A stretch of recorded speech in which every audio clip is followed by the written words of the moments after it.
Hello mga guys, magandang araw. For today's videos ay isasama ko kayo sa aking destinasyon kung saan ako nag-uumpisang magwalis. Eto nga guys, at papunta na nga ako doon. Malayo-layo yun guys, pero kailangan lakarin. Diba? Ang ingay ng paa ko. Pero okay lang yan, huwag napansin ninyo.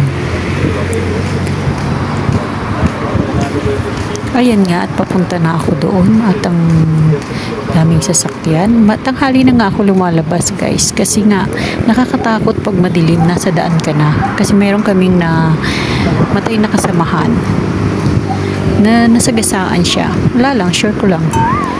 Ang nakasagasa sa kanya ay malaking truck. Yung gulong ng truck natanggal. Tapos hindi niya namalaya na gumulong sa kanya kasi nakatalikod siya. Kaya o diba, nakakatakot pag madilim ka pa lalabas. Wala lang, na-share ko lang ulit. Ayun nga.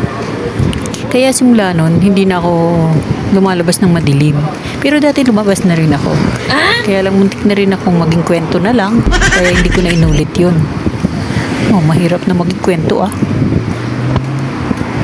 Kakapagod kaya. Sarap kaya mabuhay na maraming utang. Oh yes. Diba? Kaya go lang. Kahit marami kang utang. O diba? Nauwi tayo sa utang. Pero okay lang yan. Pakinggan nyo na lang. Kahit marami tayong utang, okay lang mabuhay. Diba? Kasi wala naman daw maatinong tao nang walang utang. Hindi ka daw tao pag wala kang utang. Kaya diba? Kaya kung tao ka, utang-utang din pag may tangan. Ayan na nga, nasa kalahati pa lang ako dyan. Paglakad ko pa lang papunta dun sa pwesto ko. Nakakapagod na.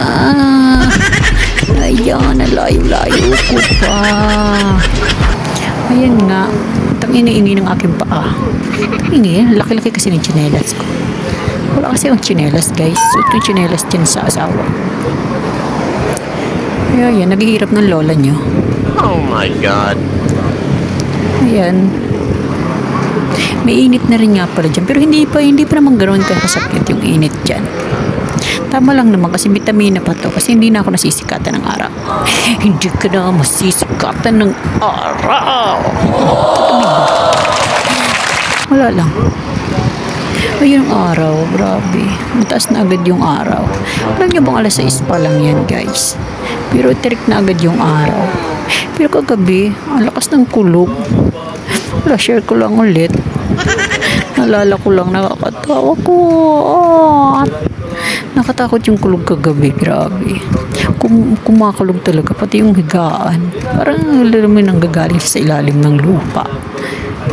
Parang si Dem sa ilalim ibabangon para sunduin ka. Diyos ko po, huwag naman. Dadasal naman ako. Ayun na nga, papalapit niyan sa destination ko. So pagdating ko dyan, ayun, malapit na ako. Malapit na guys, huwag kayong mainip. Makakarating din tayo. Oo nga, hindi naiinip Kayo pa kaya. Nanood na lang kayo dyan. Ako nga naglalakad. Wala lang. Huwag naman kayo sinisisi. Kwento ko lang. Ayun na nga guys. Malapit na ako sa tulay dyan. Bali nga yung video ko na to guys, hanggang doon lang kung saan ako mag-uumpisa. Kasi nakalimutan ko dyan, kasi matanda na ako. Nakalimutan ko yung pansabit ng phone ko sa liig para lang mabidyoan ko yung harap ko kahit may ginagawa ako. Ewan ko ba na pangalan na nakalimutan. Basta yun nakasabit sa liig. Para mabibidyo ko kahit may ginagawa yung dalawang kamay ko. Ayun na nga, malapit na tayo mga guys. Malapit na tayo. Pero huwag muna tayong maingay. Dadan tayo sa pulis dyan. May pulis dyan guys. Okay, maingay. Baka huliin tayo kasi nabablog tayo.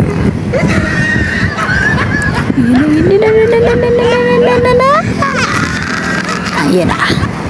Ayan na. Ayun, nakalabas na tayo guys. Nakalabas na tayo sa pulis. Ayun, yun San Miguel na yun guys. Diyan ako nag-uumpisa. Ayun San Miguel Corporation. Ayan. Diyan ako nag-uumpisa dyan sa kabila. Tapos pag nag-umpisa na akong magwalis, sa part 2 na lang. Kaya ayan, sa part 2, hintayin nyo. Isasama ko ulit kayo sa aking pagwawalis.